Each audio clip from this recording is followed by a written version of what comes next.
Money. It's the driving force of most people's days, and we spend the better part of our life attaining it. Money is food, water, shelter, and security. Money is life, and life is money. Money's a bastard. So why do we put up with it? Most would say that we use money because barter, where you simply exchange one good for another, only works in very simple cases. If I'm walking down the street with a bag of apples, but what I really want is a bag of potatoes, and I bump into you coming the other way holding a bag of potatoes, but really wishing you had apples, then everything works great. We trade bags, and now I have potatoes, you have apples, life is good, and everybody is happy.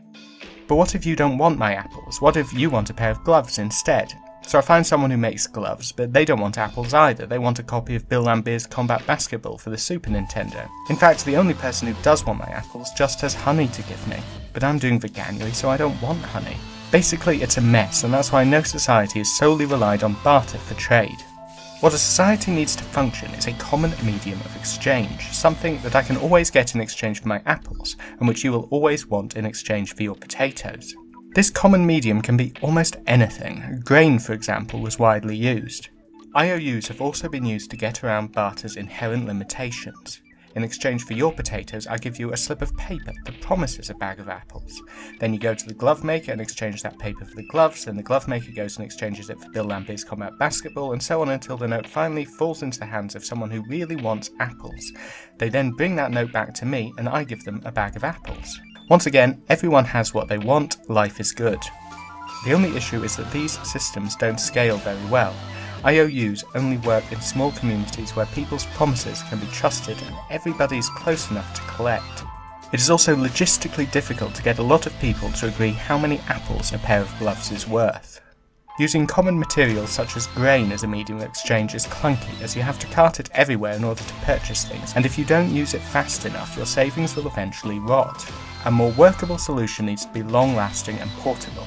It needs to be scarce enough that its value will remain high, and most importantly, everybody must agree on its worth.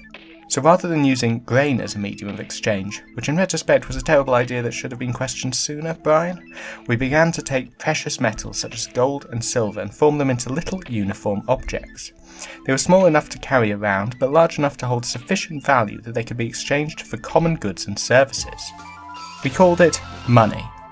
These metals were difficult to find and extract, which allowed the monarchs and lords to control the supply. They were usually made into discs and stamped with a recognisable pattern to stop counterfeiting. As a side effect, this allowed rulers a great deal of power to control trade within and between their lands, making them even more powerful. Oops. Next time we'll look at how this relatively simple system changed into the monster we call the economy. We'll do our best to explain how it all works and why it may not keep working for all that much longer.